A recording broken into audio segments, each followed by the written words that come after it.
Hey, this is Patrick here at McCormick Systems. Wanted to thank you guys for jumping on real quick. I'm just going to go through some of the differences and some of the benefits of jumping up to the what used to be called the Win 3000.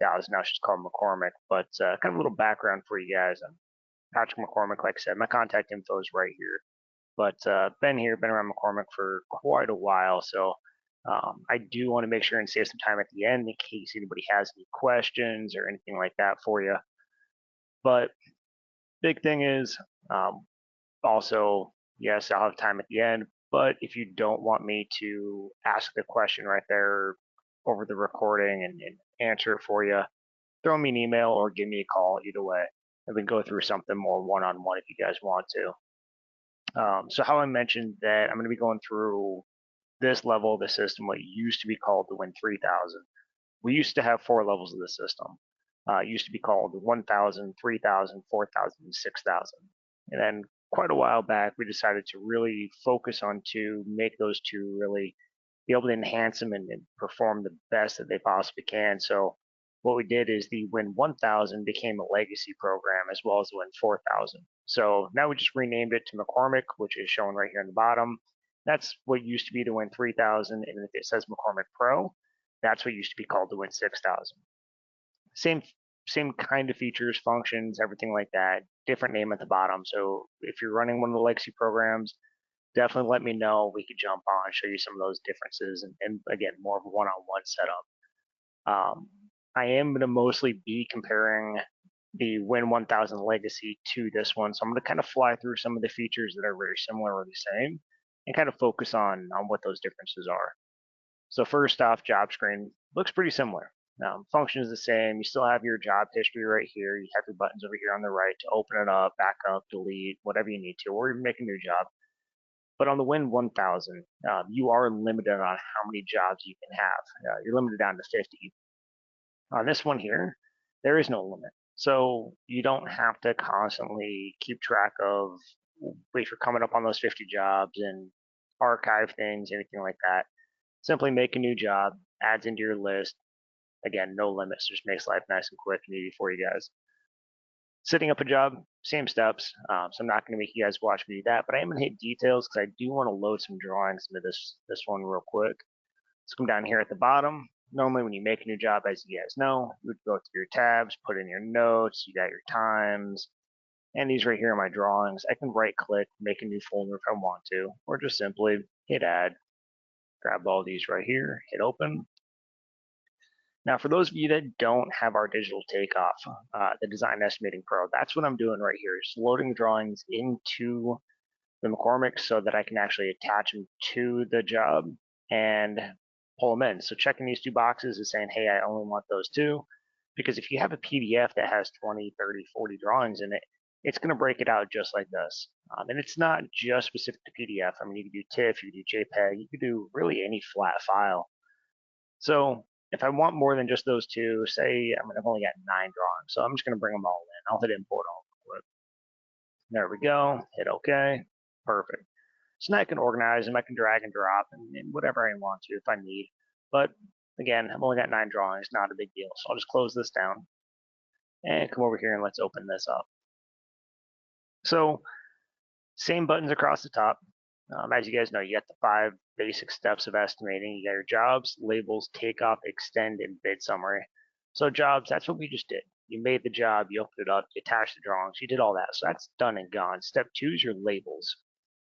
Now, on the legacy program, the Win 1000, you only have one label column. So it's a little bit limited on how you can break this job out. On the Win 3000 or McCormick, this is what allows you to really get into that detail.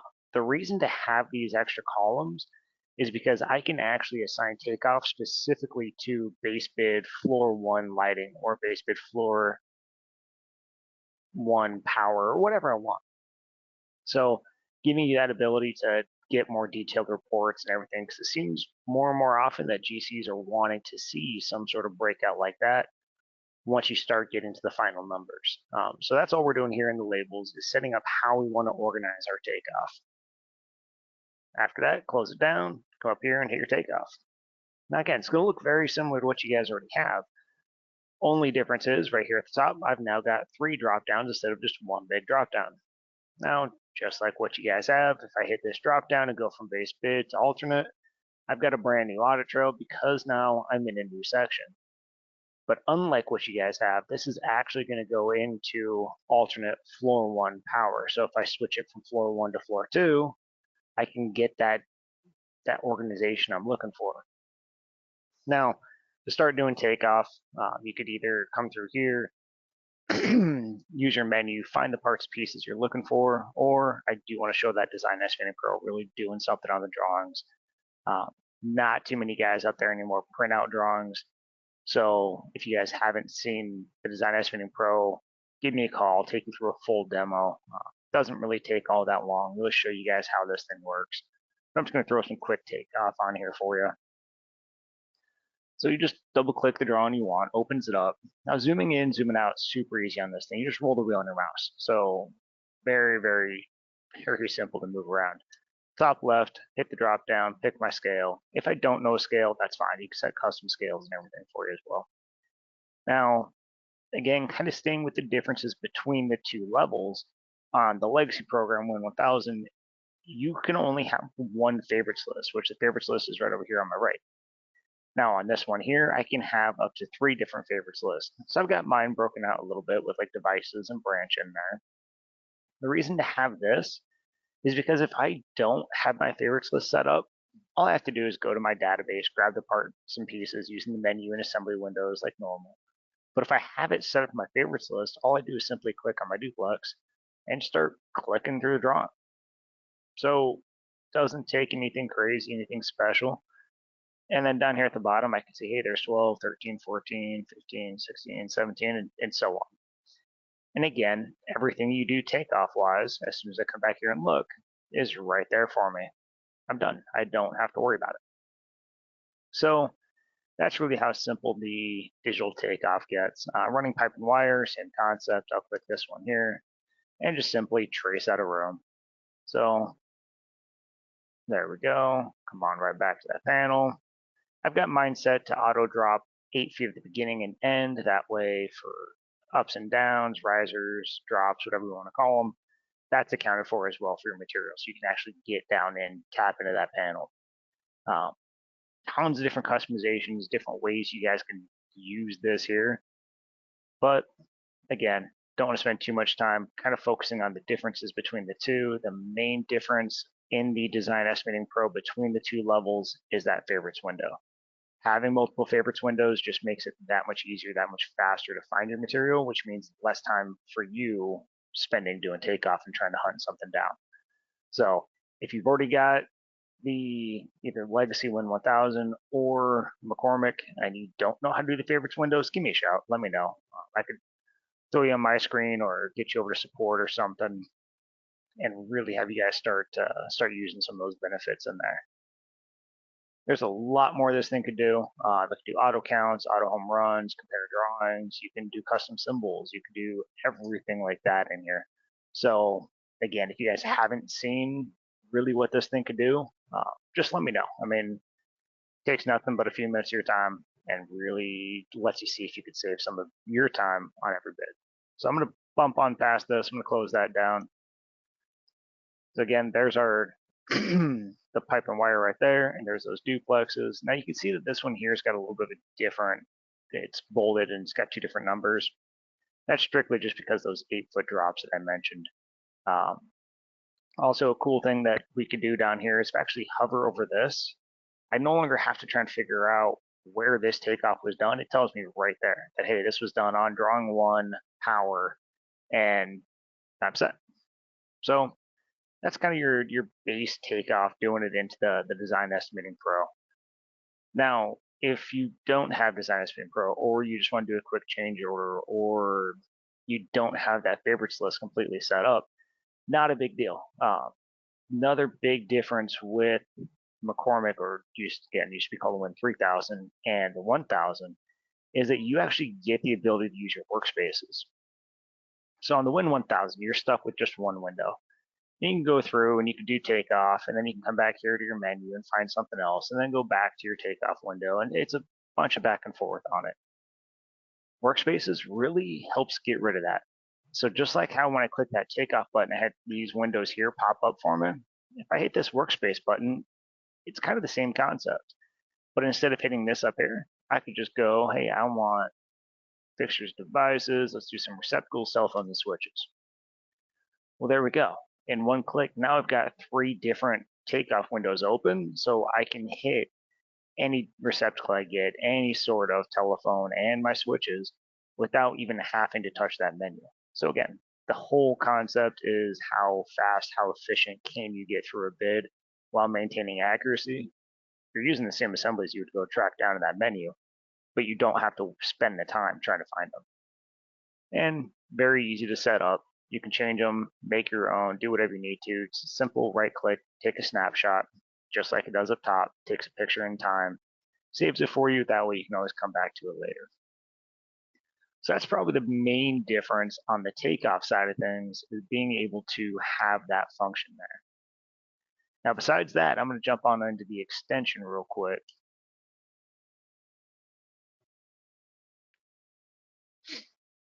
All right, so in the extension, pretty similar to what you guys are used to on the legacy program, but having those extra labels, having that takeoff broken out like we were looking at, that's where this thing really becomes powerful, because that's where you can start using it towards project management tool. You can start using it for ordering material, things along those lines, because instead of just saying, hey, here's one total dollar value and here's one total labor, I can get some cool breakouts.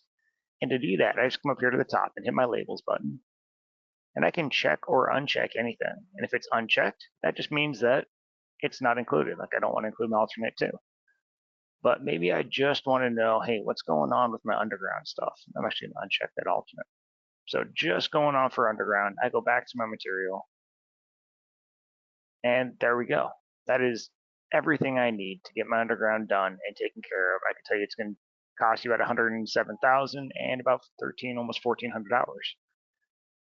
Now, again, getting more into the in-depth aspect of it, getting into some of that reporting, I can keep everything checked and actually separate these out. Now let's separate these out as well.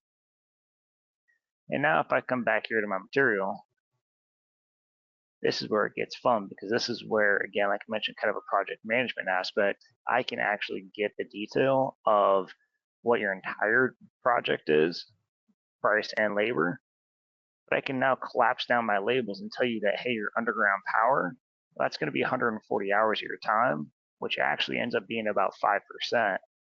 But it's going to cost 43,000 material, which is a total of 23% of your job cost for material. So you get all sorts of information like that cranking through this thing, just because you have those different breakouts. And you can set those labels up to be really whatever you want, whatever fits that project. So kind of showed how you can check and uncheck to eliminate certain things if you don't need to see it. You can separate or combine. Combine means you're pushing everything together. Separate means you're just simply breaking everything out. So again, like I said, that's some of the big features here within the extension itself. Another one is you can actually range edit. So what that means is I just have this here broken down. So, all right, so I got my underground. Maybe I don't want underground or floor 1, but hey, floor 2, I've got to go up and down a bunch of stairs. I know that's going to burn a bunch of my time, so I can actually grab a section of material, hit this range edit button at the top, and I could say that, hey, I want to come over and add 20% to my labor. So I'm going to times all these numbers here by 1.2. Simply hit OK. There we go. So now, knowing that I've got to burn time basically going up and down the stairs to get everything in place, well, it's going to take more time. Cost is going to be the same. So there we go. I just bumped that entire section up for me, and I could see that I made those changes. So like I mentioned, kind of getting more to the project management side, but also the really honing in the big, getting into that fine detail. You can also go to like an item material list, and then you can order your material based on, hey, you want your underground to show up first. There you go, hit that, and then send out your list for floor 1, 2, and 3. Because really, if we're doing everything before the slab's poured, you're not going to want everything to show up at the same time. So lets you get into some of that aspect of it too. Other than that, a lot of the functions are very similar. Again, there's more customization, things like that you can dive into, but ultimately really gives you that detail that you've been looking for. So I'm gonna click here, I'm gonna hit that send to summary, and this is gonna push it on to that step 5 for us.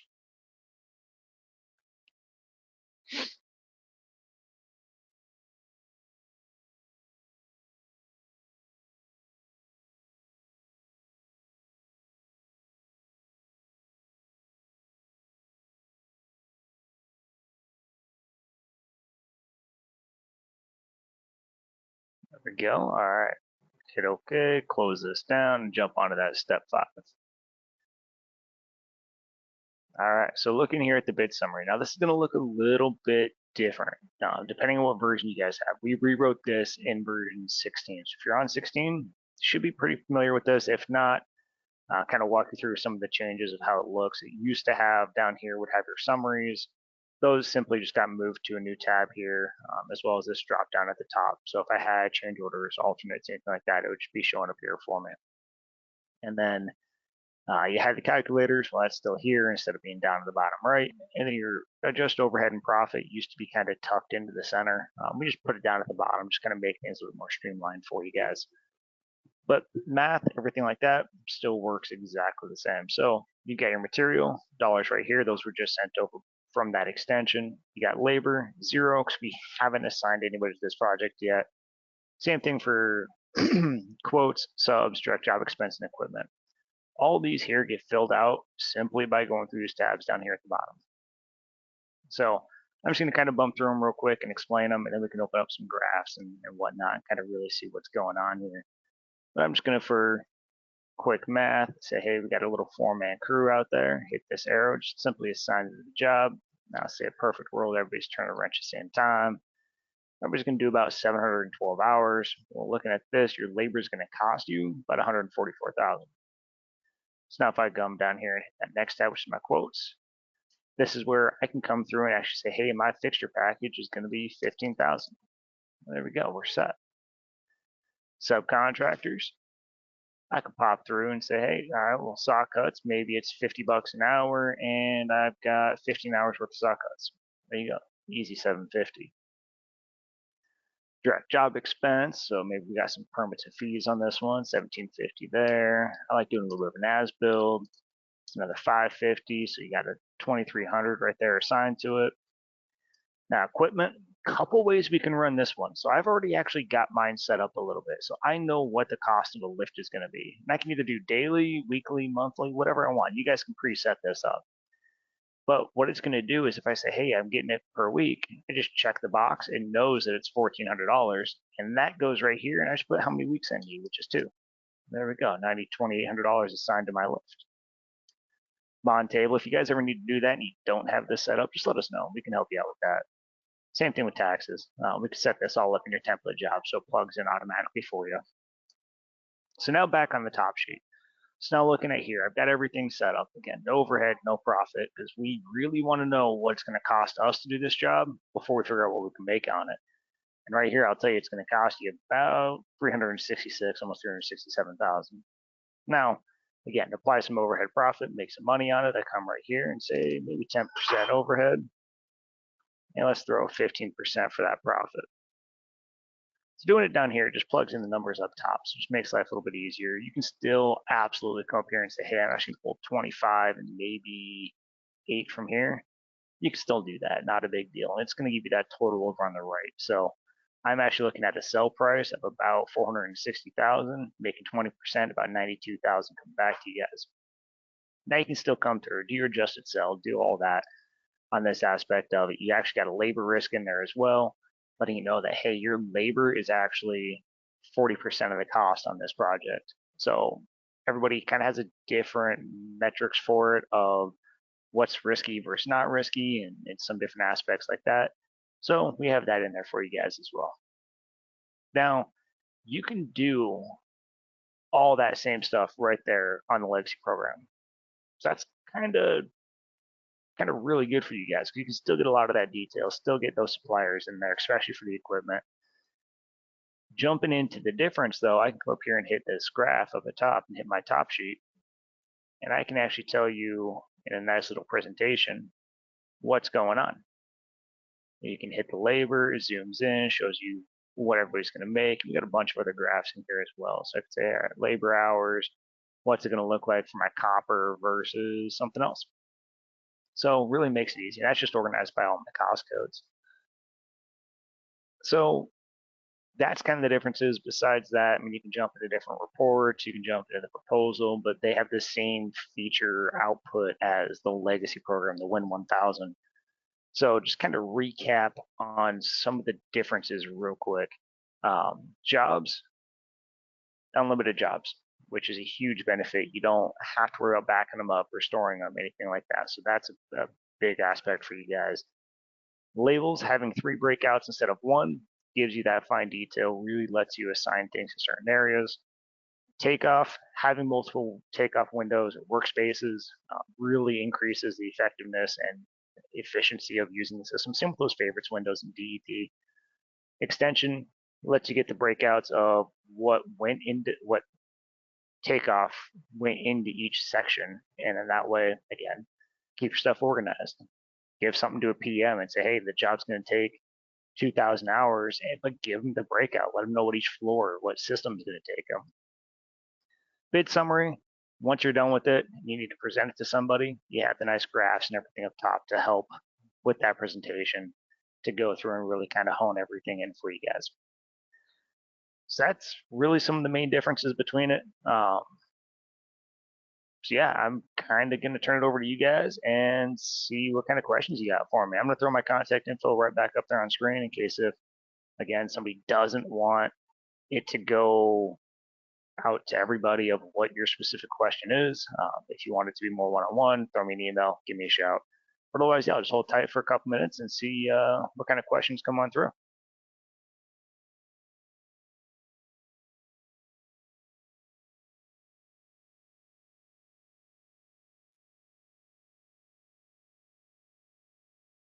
All right, cool. First question was,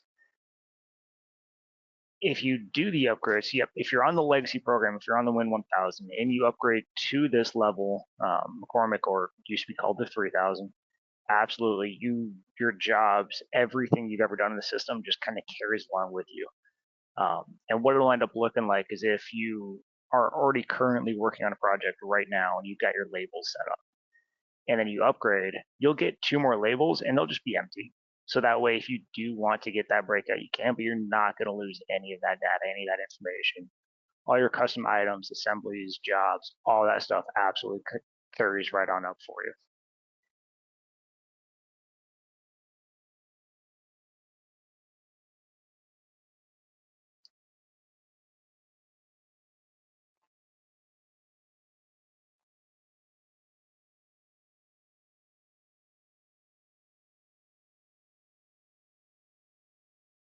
Another good question. Yeah, absolutely. So doing the upgrade, there is going to be more things to learn. Because I mean, now you got some more features, everything like that. And the question was, hey, is it a big learning curve to do the upgrade?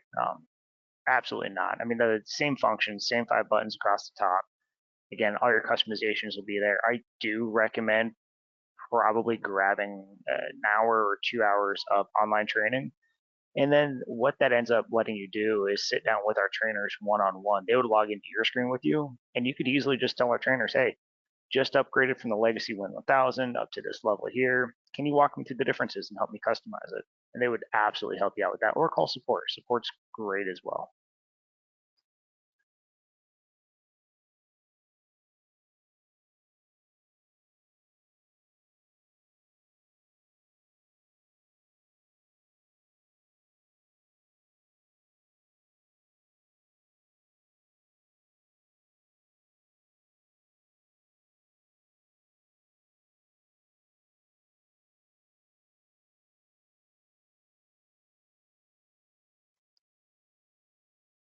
Yeah, good question about the workspaces. So question was, do they have to be assembly windows or do they have to be items windows? Doesn't matter. You can have a mixture. You could have 2 assembly in 1 item, or 2 items in 1 assembly, or whatever you want. Just a total of 3. If you go up to McCormick Pro, which used to be called Win 6000, you actually have unlimited ones. So if you do find yourself using that workspace more and more often, and you're trying to think, hey, it would be great to have more than just 3 windows open, not a big deal. Let us know. We could talk about some of the more differences between McCormick and McCormick Pro. Same thing with DEP. So if you're maxing out your favorites list, you could easily upgrade to McCormick Pro.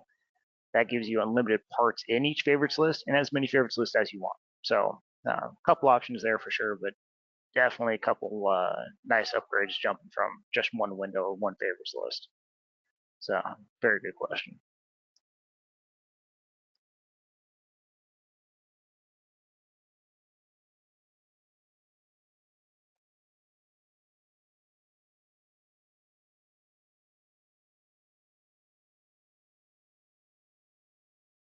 All right. Well, I am gonna wrap this one up. Looks like a lot of guys are starting to bail out. We do record this and throw this out to everybody. So if you do have any questions, like I said, please don't hesitate. Throw me an email or give me a call. Either one. Not a big deal. But I definitely appreciate you guys jumping on, giving me some of your time. You know, everybody's busy right now, so it means a lot for you guys to see some of those differences. Hopefully, you guys learned something. But yeah, give me a call or let me know if you have any questions. Hopefully, I talk to you guys soon.